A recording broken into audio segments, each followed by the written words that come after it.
स्वागत है एक बार फिर से उत्कर्ष क्लासेस ऑफ सोशोलॉजी के पीजीटी सोशोलॉजी स्पेशल क्लासेस में। आज हम देखेंगे अभ्यास प्रश्न पत्र प्रैक्टिस क्वेश्चन पेपर का सेट 22 का पार्ट 1। वीडियो अगर पसंद आए तो वीडियो को लाइक करिएगा, वीडियो को शेयर करिएगा और चैनल को अब तक सब्सक्राइब नहीं किया है तो चैनल को सब्सक्राइब कर लें ताकि यूपी पीजीटी से संबंधित महत्वपूर्ण वीडियो आपको प्राप्त हो सके। तो आज हम देखेंगे सेट 22 का पार्ट 1, जिसमें कुल 65 क्वेश्चन आपको उपलब्ध करवाए जा रहे हैं। शेष क्वेश्चन आपको अगले वीडियो में उपलब्ध करवाए जाएंगे। तो आइए शुरुआत करते हैं। आज का जो पहला प्रश्न है हमारा, पहले प्रश्न पे हम ध्यान दें तो पहला प्रश्न हमारा आ रहा है कि भारतीय संविधान का कौन सा अनुच्छेद वेश्यावृत्ति को प्रतिबंधित करता है। ए अनुच्छेद 23(1), बी अनुच्छेद 46(1), सी अनुच्छेद 21(1) और डी अनुच्छेद 72(1). तो कौन सा अनुच्छेद ऐसा है जो वेश्यावृत्ति को प्रतिबंधित करता है? तो वो अनुच्छेद है अनुच्छेद 23(1) और ये ए ऑप्शन आपका यहाँ पर सही हो जाएगा। अगला देखें, किसने समाज को परिवार का संकलन कहा है? ये पूछा जा रहा है कि किसने समाज को परिवार का संकलन कहा है। ए अरस्तु, बी प्लेटो, सी फ्रेजर और डी एडी रास। तो यहाँ पे आप देखें तो परिवार को समाज को परिवार का संकलन माना गया है अरस्तु के द्वारा। इस वजह से ए ऑप्शन आपका यहाँ पर सही हो जाएगा और ये आपके लिए इम्पॉर्टेंट है। आइए देखें, निम्नलिखित में से किन देशों में सापेक्षिक गरीबी का प्रसार अधिक होता है? ए विकासशील देशों में, बी अविकसित देशों में, सी पूंजीवादी देशों में और डी उपरोक्त सभी में। तो यहाँ पे आप देखिए तो सापेक्षिक गरीबी का प्रसार सबसे अधिक होता है पूंजीवादी देशों में। तो सी ऑप्शन आपका यहाँ पर सही हो जाएगा, महत्वपूर्ण है आपके लिए। अगला देखें, मादक द्रव्य व्यसन के मनोवैज्ञानिक सिद्धांत के अंतर्गत शक्ति सिद्धांत किसके द्वारा प्रतिपादित किया गया है? ये कहा जा रहा है कि मादक द्रव्य व्यसन के मनोवैज्ञानिक सिद्धांत के अंतर्गत शक्ति सिद्धांत किसके द्वारा प्रतिपादित किया गया है? ए रॉबर्ट मर्टन, बी अब्राहम विल्कर, सी मैक्लीलैंड और डी हावर्ड बेकर। तो यहाँ पे आप देखिए तो ये जो शक्ति का सिद्धांत मनोवैज्ञानिक दिया गया है वो दिया गया है मैक्लीलैंड के द्वारा। इस वजह से सी ऑप्शन आपका सही हो जाएगा और ये आपके लिए इम्पॉर्टेंट हो सकता है। अगला देखें आप, लोकतांत्रिक विकेंद्रीकरण का सुझाव निम्न में से किसके द्वारा दिया गया था? ए पंडित जवाहरलाल नेहरू, बी बलवंत राय मेहता कमेटी, सी अशोक मेहता कमेटी और डी बीपी मंडल कमेटी। किसके द्वारा दिया गया था भाई लोकतांत्रिक विकेंद्रीकरण का सुझाव? तो वो है बलवंत राय मेहता के द्वारा। तो बी ऑप्शन आपका यहाँ पर सही हो जाएगा। अगला देखें, विचलन एक निरपेक्ष दशा नहीं है। ये कहा जा रहा है कि विचलन एक निरपेक्ष दशा नहीं है बल्कि एक डैश दशा है। ए सापेक्षिक या तुलनात्मक, बी विभेदात्मक, सी सहयोगात्मक और डी युक्त में से कोई नहीं। तो यहाँ पे आप देखिए निरपेक्ष ना होकर जो विचलन है वो सापेक्ष अवधारणा है, तुलनात्मक अवधारणा है। तो ये जो है ए ऑप्शन पे आप टिक लगाएंगे तो ये आपका सही हो जाएगा। निरपेक्ष ना होकर जो है सापेक्ष दशा है ये या तुलनात्मक दशा है ये। चलिए आगे देखें, राष्ट्रीय पिछड़ा वर्ग आयोग के वर्तमान अध्यक्ष हैं। ये कहा जा रहा है कि राष्ट्रीय पिछड़ा वर्ग आयोग के वर्तमान अध्यक्ष कौन है? ए श्री हंसराज गंगाराम अहिर, बी श्री राजेश वर्मा, सी बीपी मंडल और डी काका कालेलकर। तो यहाँ पे आप देखिए राष्ट्रीय पिछड़ा वर्ग आयोग के जो अध्यक्ष हैं वो हैं श्री हंसराज गंगाराम अहिर। तो ये जो है ए ऑप्शन जो है सही हो जाएगा। अगला, किशोर न्याय अधिनियम 1986 के अनुसार बाल अपराधियों की न्यूनतम आयु है। ए 7 वर्ष, बी 5 वर्ष, सी 9 वर्ष और डी 16 वर्ष। तो कौन सी है भाई? तो ये है 7 वर्ष। 7 वर्ष से कम जो बच्चे के द्वारा किया गया अपराध जो है वो अपराध के श्रेणी के अंतर्गत नहीं रखा जाता, लेकिन बाल अपराध की श्रेणी शुरू हो जाती है 7 वर्ष पूरा होने के बाद से। चलिए आगे देखें,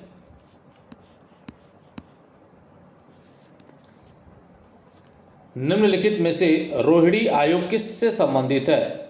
किस लिखा हुआ, किससे कर लीजिएगा इसको। निम्न में से रोहिणी आयोग किससे संबंधित है? ए अनुसूचित जाति के उपवर्गीकरण से, बी जनजाति के उपवर्गीकरण से, सी अन्य पिछड़ा वर्ग के उपवर्गीकरण से और डी अल्पसंख्यक वर्ग के उपवर्गीकरण से। तो यहाँ पे आप देखिए जो रोहिणी आयोग है वो संबंधित है अन्य पिछड़ा वर्ग के उपवर्गीकरण से। सी ऑप्शन आपका यहाँ पर सही हो जाएगा। अगला, महात्मा गांधी द्वारा हरिजन सेवक संघ की स्थापना कब की गई थी? ये कहा जा रहा है कि गांधी जी द्वारा हरिजन सेवक संघ की स्थापना कब की गई थी?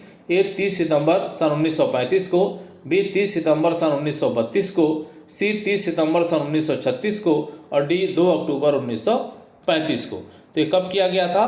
तो यहाँ देखें, महात्मा गांधी जी द्वारा जो हरिजन सेवक संघ की स्थापना की गई थी वो 30 सितंबर 1932 को की गई थी।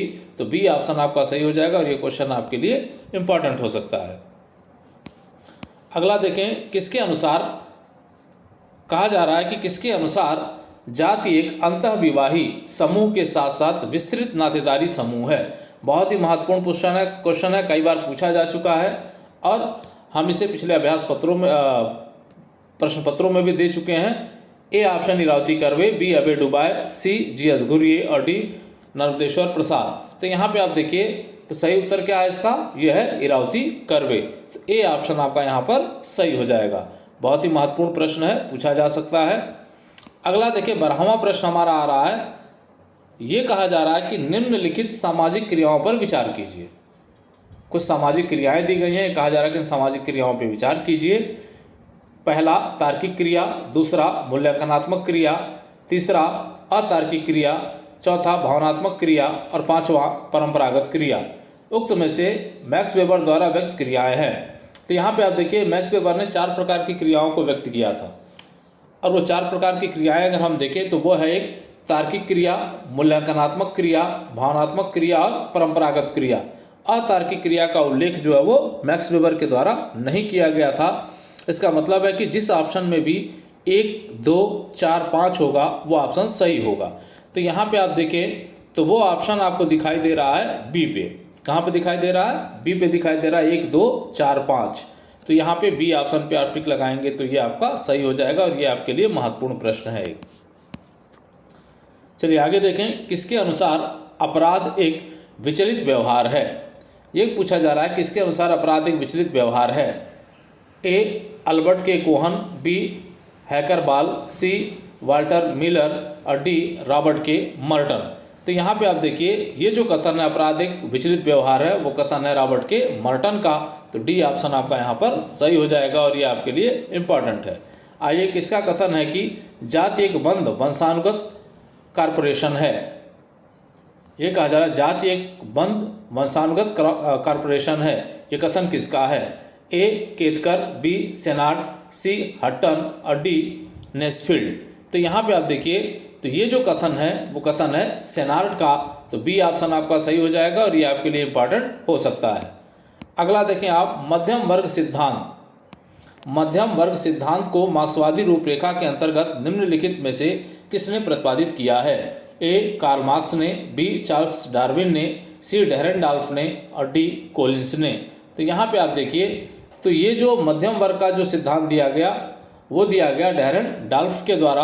तो सी ऑप्शन आपका यहाँ पे सही हो जाएगा और ये आपके लिए इम्पॉर्टेंट हो सकता है। अगला, निम्नलिखित में से किसका कथन था कि संस्कृतिकरण एक घृणित शब्द है? संस्कृतिकरण एक घृणित शब्द है, ये किसका कथन है? A S C. Dube, B Milton Singer, C Linton और डी टायलर। तो ये कथन है मिल्टन सिंगर का। तो बी ऑप्शन आपका सही हो जाएगा और ये भी इम्पॉर्टेंट हो सकता है। चलिए अगला देखें आप जो है, निम्नलिखित में किस विचारक को धर्म के रूप में राष्ट्रवाद का अग्रदूत कहा जाता है? धर्म के रूप में राष्ट्रवाद का अग्रदूत किस विद्वान को कहा जाता है? इरावती कर्वे, बी भगवान दास, सी श्यामचरण दुबे और डी श्री अरविंदो। तो इसका जो सही उत्तर है वो है श्री अरविंदो। तो डी ऑप्शन पे आप टिक लगाएंगे तो ये उत्तर आपका सही हो जाएगा। अगला, कौन सा संस्कार व्यक्ति को ऋषि ऋण, देव ऋण, पितृ ऋण, अतिथि ऋण तथा जीव ऋण से उऋण या मुक्त करने वाला साधन है? ए विवाह संस्कार, बी अंत्येष्टि संस्कार, सी पुंसवन संस्कार और डी निष्क्रमण संस्कार। तो ये जो ऋषि ऋण, देव ऋण, पितृ ऋण अतिथि ऋण और जीव ऋण जो है ये तभी पूर्ण किया जा सकता है, या यूँ कह लें कि गृहस्थ आश्रम के अंतर्गत पूर्ण होता है, और गृहस्थ आश्रम के लिए ज़रूरी है कि विवाह संस्कार किया जाए। इस वजह से विवाह संस्कार जो है यहाँ सही होगा, तो 18 के ए पे आप टिक लगाइएगा। इसी के द्वारा जो है इन 5 ऋणों से हमें मुक्ति मिल पाती है। चलिए अगला देखें आप, प्रकारवाद के प्रमुख प्रतिपादक हैं। ये कहा जा रहा है कि प्रकारवाद के प्रमुख प्रतिपादक कौन हैं? A Herbert Spencer, B Francis Bacon, C William James और डी हर्बर्ट ब्लूमर। तो यहाँ देखिए प्रकारवाद के जो प्रमुख प्रतिपादक हैं वो है विलियम जेम्स। तो सी ऑप्शन पे आप टिक लगाएंगे तो ये सही हो जाएगा और ये इंपॉर्टेंट हो सकता है। अगला, निम्नलिखित में से गीता का मूल सिद्धांत है? ए सकाम कर्म, बी निष्काम कर्म, सी ए और बी दोनों और डी युक्त में से कोई नहीं। तो गीता का जो मूल सिद्धांत है वो है निष्काम कर्म का, इस वजह से बी ऑप्शन आपका यहाँ पर सही हो जाएगा। अगला देखें आप, प्रत्येक सबके लिए, ये कहा जा रहा है कि प्रत्येक सबके लिए और सब प्रत्येक के लिए पर जोर निम्नलिखित में से किस विचारक ने दिया है? प्रत्येक सबके लिए और सब प्रत्येक के लिए पर जोर किस विचारक ने दिया है? ए भगवान दास ने, बी महात्मा गांधी ने, सी नीरा देसाई ने और डी श्री अरबिंदो ने। तो ये जो जोड़ दिया गया है वो भगवान दास के द्वारा दिया गया है, इस वजह से ए ऑप्शन आपका यहाँ पर सही हो जाएगा और ये महत्वपूर्ण हो सकता है। अगला, किस विचारक को समाजशास्त्र विषय का अकादमिक जनक माना जाता है? ये क्वेश्चन आपको कई बार पढ़ाया जा चुका है। ए इमाइल दुर्खीम, बी अगस्त कॉम्टे, सी एडम स्मिथ और डी समनर। तो ये है समनर, डी अकादमिक जनक इनको माना जाता है। इन्हीं के नेतृत्व में पहली बार विश्वविद्यालयों में समाजशास्त्र का अध्ययन अध्यापन कार्य प्रारंभ हुआ था। अगला देखें, द डायमेंशन, ये कहा जा रहा है कि the dimension of human values 1964 पुस्तक के लेखक हैं? ए आर देसाई, बी के एम कपाड़िया, सी राधा कमल मुखर्जी और डी भीमराव अंबेडकर। तो यहाँ पे आप देखें तो ये पुस्तक the dimension of human values पुस्तक जो है राधा कमल मुखर्जी जी का है। तो सी ऑप्शन आपका सही हो जाएगा और ये इंपॉर्टेंट पुस्तक है, ध्यान रखिएगा। तो 23 का सी सही हो गया। अगला देखें, हर्बर्ट स्पेंसर का जीवन काल रहा है। ये कहा जा रहा है कि हर्बर्ट स्पेंसर का जीवन काल क्या रहा है? तो यहाँ पे आप देखिए, ए दिया जा रहा है सन 1798 से 1857 तक, बी सन 1820 से 1903 तक, सी सन 1858 से 1917 तक और डी सन 1848 से 1913 तक। तो जो हर्बर्ट स्पेंसर का जीवन काल है वह जीवन काल है 1820 से लेकर 1903 तक। तो बी ऑप्शन आपका यहाँ पे सही हो जाता है और ये आपके लिए इम्पॉर्टेंट हो जाता है। चलिए अगला देखें आप, जो है भारत में अंत्योदय अन्न योजना कब आरंभ की गई या प्रारंभ की गई? ए सन 2001 में, बी सन 2004 में, सी सन 2002 में और डी सन 2098 में। तो यहाँ पे आप देखें तो जो अंत्योदय अन्न योजना जो चालू की गई थी वो की गई थी सन 2000 में। तो सी ऑप्शन आपका सही हो जाएगा और ये आपके लिए इम्पॉर्टेंट हो सकता है। चलिए आगे बढ़ते हैं। किसने कहा स्थानीय क्षेत्र एवं सामुदायिक भावना समुदाय के आधार हैं? किसने कहा स्थानीय क्षेत्र एवं सामुदायिक भावना समुदाय के आधार हैं? ए किंग्सले डेविस, बी बोगार्डस, सी लुंडवर और डी मैकाइवर पेज। तो ये जो कथन है बड़ा ही महत्वपूर्ण है और कथन है मैकाइवर पेज का। तो डी ऑप्शन आपका सही हो जाएगा और ये आपके लिए इम्पॉर्टेंट हो सकता है। अगला देखिए, निम्नलिखित विचारकों में से किसने न्याय के विभेदीकरण सिद्धांत या न्याय के विभेदक सिद्धांत का प्रतिपादन किया है? ए स्टाउफर, बी कोजर, सी जॉन रावल और डी लेमर्ड। तो किसने कर रखा है भाई? तो ये जो है न्याय के विभेदक सिद्धांत का जो प्रतिपादन किया गया है वो जॉन रावल के द्वारा किया गया है और ये सी ऑप्शन आपका सही हो जाएगा और ये आपके लिए वेरी इंपॉर्टेंट है। अगला, क्या प्रतिस्पर्धा जन्मजात प्रवृत्ति है? क्या प्रतिस्पर्धा जन्मजात प्रवृत्ति है? ए नहीं, बी हाँ, सी हाँ भी, नहीं भी, डी पता नहीं। तो यहाँ पे आप देखें तो प्रतिस्पर्धा जन्मजात प्रवृत्ति नहीं है। तो ए ऑप्शन आपका यहाँ पर सही हो जाएगा। चलिए अगला देखें आप, जो है निम्नलिखित में से किस विचारक ने सामाजिक परिवर्तन के संदर्भ में अत्रेय ब्राह्मण ग्रंथ के चरैवेति अर्थात आगे बढ़ो की धारणा को स्वीकार किया है? चरैवेति अर्थात आगे बढ़ो की धारणा को स्वीकार किया है? A R Desai, B D P Mukherjee, C Ghurye और डी ए आर देसाई।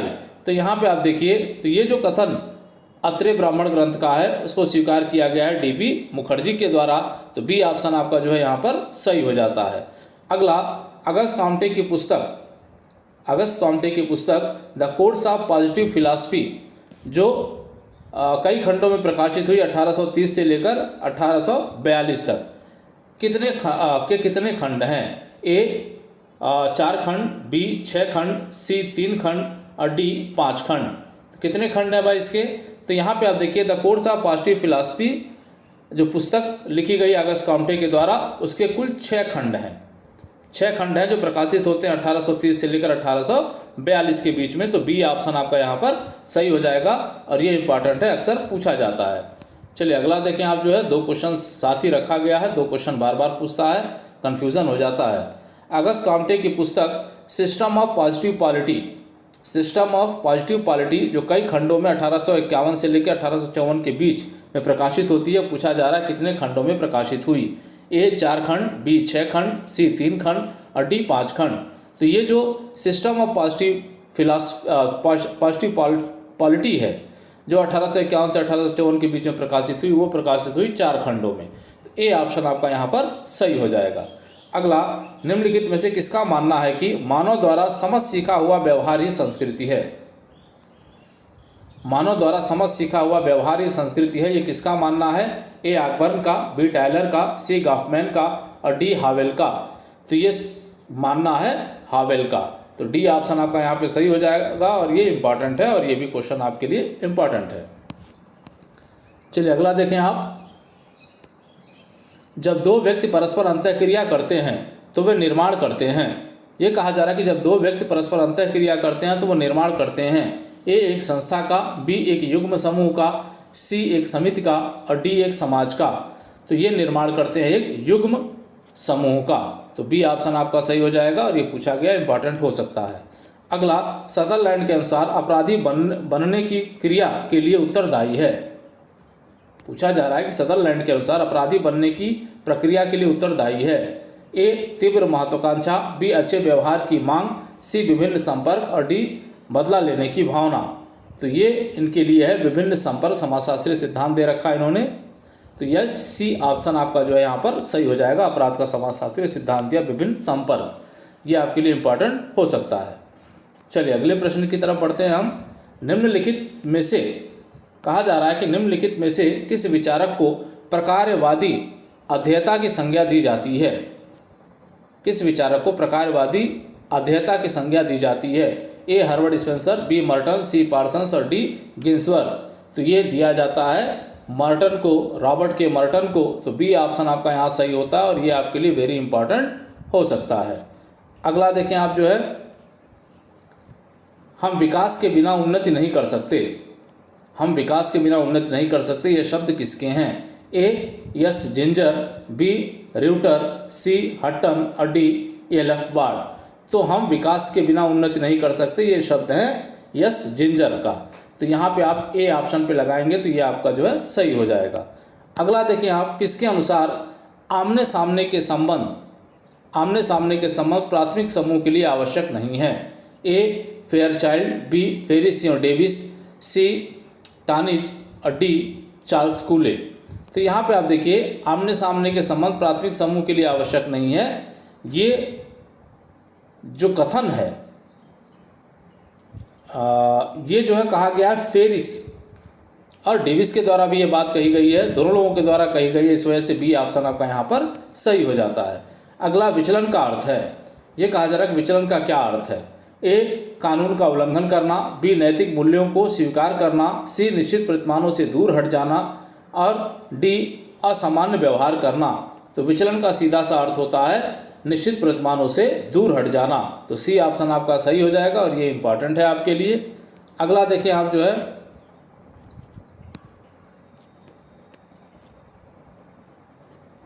निम्नलिखित में से कौन सा काल पंचायती राज का संकट काल कहा जाता है? पूछा जा रहा है कि कौन सा काल पंचायती राज का संकट काल कहा जाता है। ए सन 1950 से 1960, बी सन 1960 से 1970, सी वर्ष 1970 से 1980 और डी 1980 से 1990। तो यहाँ पे आप देखिए तो पंचायती राज के लिए संकट काल माना जाता है 1960 से 1970 का दशक, इस वजह से बी ऑप्शन आपका यहाँ पर सही हो जाएगा। अगला, निम्नलिखित में से किसने संघर्ष के समन्वयकारी तथा असमन्वयकारी प्रभावों की साथ साथ चर्चा की है? संघर्ष के समन्वयकारी एवं असमन्वयकारी प्रभावों की साथ साथ चर्चा की है। ए कॉलिंस, बी चार्ल्स डार्विन, सी फ्रायड और डी हर्टनियो हंट। तो यहाँ पे आप देखिए चर्चा किया गया हर्टनियो हंट के द्वारा, इस वजह से डी ऑप्शन आपका यहाँ पर सही हो जाएगा। अगला आप देखें, प्रकार्यात्मक विश्लेषण के लिए पैराडाइम का प्रतिपादन किसने किया है? ये कहा जा रहा है कि प्रकारात्मक विश्लेषण के लिए पैराडाइम का प्रतिपादन किसके द्वारा किया गया है? ए पार्सन्स, बी मेलोनोव्स्की, सी मर्टन और डी कार्ल मैनहीम। तो पैराडाइम की चर्चा जो है प्रकारवादी विश्लेषण में मर्टन के द्वारा किया गया है, तो सी ऑप्शन सही है और ये इंपॉर्टेंट है, ये आपको बताया भी जा चुका है पहले भी। आइए, समाज में निश्चित परिवर्तन लाने के लिए सुविचारित प्रयास को कहा जाता है। समाज में निश्चित परिवर्तन लाने के लिए सुविचारित प्रयास कहा जा रहा है। ए नियोजित परिवर्तन, बी सामूहिक परिवर्तन, सी स्वाभाविक परिवर्तन और डी अनिर्धारित परिवर्तन। तो ऐसे परिवर्तन जो निश्चित हैं और सुविचारित हैं उनको कहा जाता है नियोजित परिवर्तन। तो ए ऑप्शन आपका यहाँ पर सही हो जाएगा। अगला देखें आप, जो मूल्य भ्रांत तर्कों पर आधारित होते हैं, जो मूल्य भ्रांत तर्कों पर आधारित होते हैं उन्हें राधाकमल मुखर्जी क्या कहते हैं? ए साध्य मूल्य, बी समाज विरोधी मूल्य, सी गैर मूल्य और डी अव्यवहारिक मूल्य। तो इसे कहा जाता है राधाकमल मुखर्जी के द्वारा गैर मूल्य। भ्रांत तर्कों पर आधारित जो भी मूल्य है उनको कहा जाता है गैर मूल्य। तो सी ऑप्शन आपका सही हो जाएगा और ये इंपॉर्टेंट हो सकता है। अगला, किसका कथन है कि पूंजी स्वयं में कोई बुराई नहीं है, बुराई तो उसका दुरुपयोग है। पूंजी की किसी न किसी रूप में आवश्यकता हमेशा रहेगी। ए भगवान दास, बी ए आर देसाई, सी महात्मा गांधी और डी के एम पाडिक्कर। तो यहाँ पे आप देखिए ये जो कथन है कि पूंजी स्वयं में कोई बुराई नहीं है, बुराई तो उसका दुरुपयोग है, ये कथन जो है महात्मा गांधी जी का है, इस वजह से सी ऑप्शन आपका सही हो जाएगा और ये इंपॉर्टेंट हो जाएगा आपके लिए। चलिए अगले प्रश्न की तरफ बढ़ते हैं। निम्नलिखित में से धर्म के महत्वपूर्ण प्रकार कौन से हैं?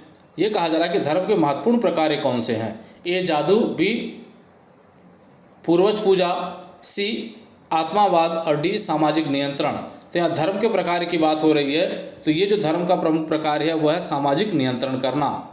तो डी ऑप्शन आपका जो है सही हो जाएगा। अगला, किसका कथन है कि हिंदू समाज की इकाई व्यक्ति ना होकर संयुक्त परिवार है? बहुत ही महत्वपूर्ण कथन है, इंपॉर्टेंट है आपके लिए। हिंदू समाज की इकाई व्यक्ति ना होकर संयुक्त परिवार है। ए आर देसाई, बी के M Padikkar, C M S गोरे और डी आई पी देसाई। तो यहाँ पे आप देखिए ये कथन जो है के एम पाडिक्कर का है, तो बी ऑप्शन आपका सही हो जाएगा और ये आपका वेरी इंपॉर्टेंट के अंतर्गत रखा जा रहा है। अगला देखिए आप, आदर्श प्रारूप की अवधारणा। आदर्श प्रारूप की अवधारणा निम्न में से किस समाजशास्त्री ने प्रस्तुत किया? ए गिलिन और गिलिन ने, बी कार्ल मार्क्स ने, सी मैक्स वेबर ने और डी डेहरेंडॉल्फ ने। तो यहाँ आदर्श प्रारूप की अवधारणा जो प्रस्तुत की गई है वो मैक्स वेबर के द्वारा की गई है, इस वजह से सी ऑप्शन आपका सही हो जाएगा और ये आपके लिए इंपॉर्टेंट हो जाएगा। अगला, निम्नलिखित में से श्वेत वसन अपराध है। ये कहा जा रहा है कि इसमें से कौन सा श्वेत वसन अपराध है? ए तस्करी करना, बी चोरी करना, सी घूस लेना और डी उपरोक्त सभी। तो यहाँ देखिए तो घूस लेना जो है वह श्वेत वसन अपराध है, क्योंकि श्वेत वसन अपराध के अंतर्गत वो व्यक्ति संलिप्त होता है जो किसी पद पर प्रतिष्ठित होता है। अगला देखिए आप जो है समाजशास्त्र। समाजशास्त्र के जन्मदाता अगस्त काम्टे की मृत्यु कब हुई? ए 5 सितंबर सन 1857 में, बी 5 जनवरी सन 1857 में, सी 19 जनवरी सन 1798 में और डी 27 अप्रैल सन 1820 को। तो कब इनकी मृत्यु हुई थी भाई? तो यहाँ पे आप देखिए तो जो अगस्त काम्टे की मृत्यु जो होती है वो होती है 5 सितंबर 1857 को। 5 सितंबर 1857 को इनकी मृत्यु होती है, तो ए ऑप्शन आपका जो है यहाँ पर सही हो जाएगा। 19 जनवरी सन 1798 को इनका जन्म होता है और मृत्यु हो जाती है 15 सितंबर सन 1857 को। चलिए अगला देखें, निम्नलिखित में से अपराध का समाजशास्त्रीय दृष्टिकोण कानूनी दृष्टिकोण से होता है। ये कहा जा रहा है कि अपराध का समाजशास्त्रीय जो दृष्टिकोण होता है वह कानूनी दृष्टिकोण से किस प्रकार का होता है। ए भिन्न या अलग होता है, बी समान होता है, सी और बी दोनों, और डी उक्त में से कोई नहीं। तो यहाँ पे आप देखिए समाजशास्त्रीय दृष्टिकोण कानूनी दृष्टिकोण से एकदम भिन्न या अलग होता है। चलिए अगला देखें आप जो है, उत्तर प्रदेश में किस विशेष अवसर या त्यौहार पर उत्तर प्रदेश में किसी विशेष अवसर या त्यौहार पर शराब की बिक्री या परिवहन पर प्रतिबंध को कहा जाता है। ए शुष्क दिवस, बी प्रतिबंध दिवस, सी समर्पण दिवस और डी आर्द्र दिवस। तो इसको कहा जाता है शुष्क दिवस। जैसे आप देखें होली पे जो है बंद हो जाता है, दिवाली पे बंद हो जाता है, या कोई राष्ट्रीय त्यौहार पड़ता है तो जो है शराबबंदी हो जाती है। तो ऐसी स्थिति में इसको कहा जाता है शुष्क दिवस। क्या कहा जाता है? शुष्क दिवस कहा जाता है। तो ए ऑप्शन आपका यहाँ पर सही हो जाएगा। अगला, किम्बल यंग ने निम्नलिखित में से कितने सांस्कृतिक तत्वों का उल्लेख किया है। ये कहा जा रहा है किम्बल यंग ने कितने सांस्कृतिक तत्वों का उल्लेख किया है। ए 9, बी 13, सी 6 और डी 8। तो यहाँ पे आप देखिए तो किम्बल यंग ने 13 सांस्कृतिक क्षेत्रों का उल्लेख किया, इस वजह से बी ऑप्शन यहाँ पर जो है सही हो जाएगा। अगला देखिए आप जो है, निम्नलिखित विकल्पों में से कौन सा सुमेलित नहीं है। निम्नलिखित विकल्पों में से कौन सा सुमेलित नहीं है। ए जैविकीय उपागम लम्ब्रोसो, बी मनोवैज्ञानिक उपागम फ्रायड, सी समाजशास्त्रीय उपागम सदरलैंड और डी संघर्ष उपागम मैक्स वेबर। तो यहाँ पे आप देखिए तो जैविकीय उपागम लैम्ब्रोसो का है, सही है। मनोवैज्ञानिक उपागम फ्रायड का है, सही है। समाजशास्त्रीय उपागम जो है सदरलैंड का है, सही है। संघर्षात्मक उपागम जो है मैक्स वेबर का नहीं है, इस वजह से डी ऑप्शन यहाँ पे सही हो जाएगा। अगला, निम्नलिखित में से कौन सी जाति व्यवस्था की आवश्यक विशेषता नहीं है।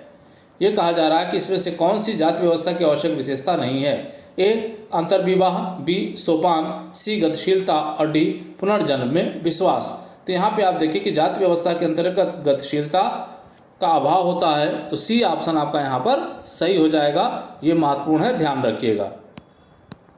अगला, बाल अपराध से संबंधित व्याधिकी सिद्धांत से संबंधित विचारक हैं। बाल अपराध से संबंधित व्याधिकी सिद्धांत से संबंधित विचारक हैं। ए दुर्कीम, बी पार्सन, सी थ्रेसर और डी मर्टनियो डेविड माथजा। तो यहाँ पे आप देखिए तो बाल अपराध संबंधी जो व्याधिकी सिद्धांत है उसका संबंध जो रॉबर्ट के मर्टन और डेविड माथजा से है। तो डी ऑप्शन आपका यहाँ पे सही हो जाएगा और ये आपके लिए इम्पॉर्टेंट हो सकता है। चलिए अगला देखें आप, अनैतिक व्यवहार रोकथाम अधिनियम कब लागू किया गया। ये कहा जा रहा है कि अनैतिक व्यवहार रोकथाम अधिनियम कब लागू किया गया, महत्वपूर्ण है आपके लिए, देखिएगा। ए 30 सितंबर 1956 को, बी 2 अक्टूबर 1956 को, सी 30 दिसंबर 1952 को और डी 2 अक्टूबर 1952 को। तो अनैतिक व्यवहार रोकथाम अधिनियम जो लागू किया गया था हमारे यहाँ, वो लागू किया गया था 30 दिसंबर 1956 को। कब लागू किया गया? 30 दिसंबर 1956 को। तो ए ऑप्शन आपका सही हो जाएगा और ये आपके लिए इम्पॉर्टेंट हो जाएगा। चलिए अगला देखें आप, किसका कहना है कि संयुक्त परिवार एक ऐसा समूह है जो मानव में उत्कृष्ट भावना पैदा करता है। किसका कथन है कि संयुक्त परिवार एक ऐसा समूह है जो मानव में उत्कृष्ट भावना पैदा करता है। A Charles Cooley, B Parson, C Lynch और डी गोल्ड स्टोन। तो कौन है भाई? तो यहाँ पे आप देखिए ये कथन जो है चार्ल्स कूले का है। ए ऑप्शन आपका यहाँ सही हो जाएगा और ये आपको वेरी इंपॉर्टेंट के अंतर्गत रखा जा रहा है। अगला देखें, आयुष्मान भारत योजना का शुभारंभ कब किया गया। ये कहा जा रहा है कि आयुष्मान भारत योजना का शुभारंभ कब किया गया। ए 24 फरवरी 2019 को, बी 25 दिसंबर 2019 को, सी 23 सितंबर 2018 को और डी 27 जून 2023 को। तो यहाँ पे आप देखिए तो जो आयुष्मान भारत योजना जो लागू किया गया वो 23 सितंबर 1918 को लागू किया गया था, शुभारंभ हुआ था इसका और ये आपके लिए इम्पॉर्टेंट है। 23 सितंबर 2018। चलिए अगले पे चलते हैं हम जो है मद्यपान निषेध। ये कहा जा रहा है कि मद्य निषेध से संबंधित टेकचंद समिति का गठन कब किया गया था। मद्य निषेध से संबंधित टेकचंद समिति का गठन कब किया गया था। ये सन 1961 में, बी सन 1963 में, सी 1967 में और डी सन 1968 में। तो यहाँ पे आप देखिए तो टेकचंद जो समिति थी उसका मद्यपान निषेध के लिए गठन किया गया था सन 1963 में। कब किया गया था? सन 1963 में। तो बी ऑप्शन आपका यहाँ पे सही हो जाएगा और ये आपके लिए इम्पॉर्टेंट है। आइए, स्वतंत्रता के तुरंत बाद भारत सरकार ने श्रमिकों को काम करने की दशाओं और मजदूरी के सुधार के लिए कारखाना अधिनियम कब पारित किया गया था। इसका मतलब है कि स्वतंत्रता के तुरंत बाद कारखाना अधिनियम कब पारित किया गया। ए सन 1952 में, बी सन 1950 में, सी सन 1955 में और डी सन 1948 में।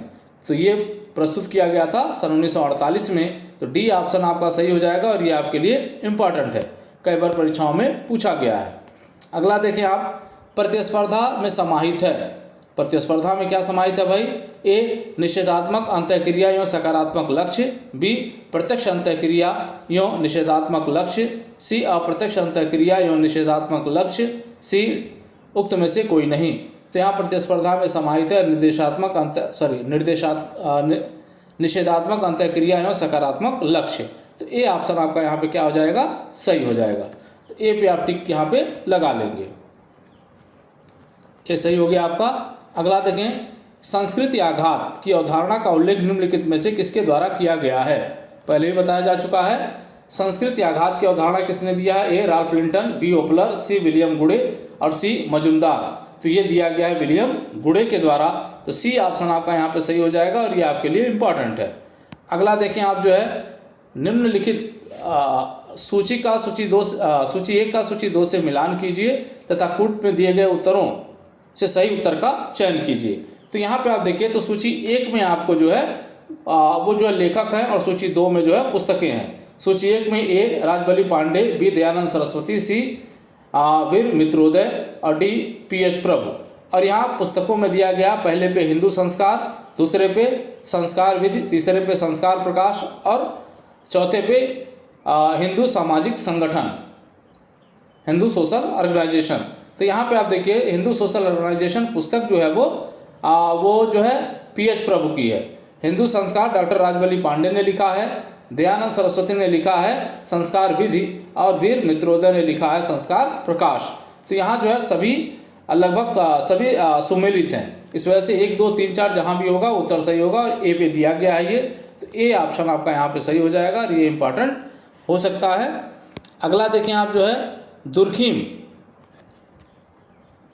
कहा जा रहा है कि दुर्खिम के अनुसार धर्म का संबंध है ए पवित्र और अपवित्र में अंतर करके पवित्रता को अपनाने से, बी विविध पूजा विधियों एवं तंत्रिका विश्वासों से, सी ईश्वरीय सत्ता में विश्वास से और डी जीववाद एवं प्रकृतिवाद के संश्लेषण से। तो यहाँ पे आप देखिए दुर्खिम के अनुसार धर्म का जो संबंध होता है वो पवित्र और अपवित्र को में अंतर करके पवित्रता को अपनाने से है। इस वजह से ए ऑप्शन आपका सही हो जाएगा और ये आपके लिए इम्पॉर्टेंट है। अगला देखें आज का अंतिम क्वेश्चन, औद्योगिक क्रांति कब से मानी जाती है? ए 1789 से, बी 1780 से, सी 1760 से और डी 1770 से। तो औद्योगिक क्रांति मानी जाती है 1760 से। इस वजह से सी ऑप्शन आपका यहाँ पे सही हो जाएगा और ये आपके लिए महत्वपूर्ण है। तो ये आज के आपके 65 क्वेश्चन रहे। उम्मीद करते हैं ये आपकी परीक्षा के लिए उपयोगी साबित होंगे और इनके जो लिखित उत्तर होंगे वो उत्तर जो अगली वीडियो में आपको प्रस्तुत किए जाएंगे। उम्मीद करते हैं वीडियो आपको पसंद आया होगा। वीडियो अगर पसंद आया तो वीडियो को लाइक करिएगा, शेयर करिएगा और चैनल को सब्सक्राइब ज़रूर कर लीजिएगा। कहीं भी किसी प्रकार की कोई दिक्कत होती है तो प्लीज़ कमेंट करें। जय हिंद, जय भारत।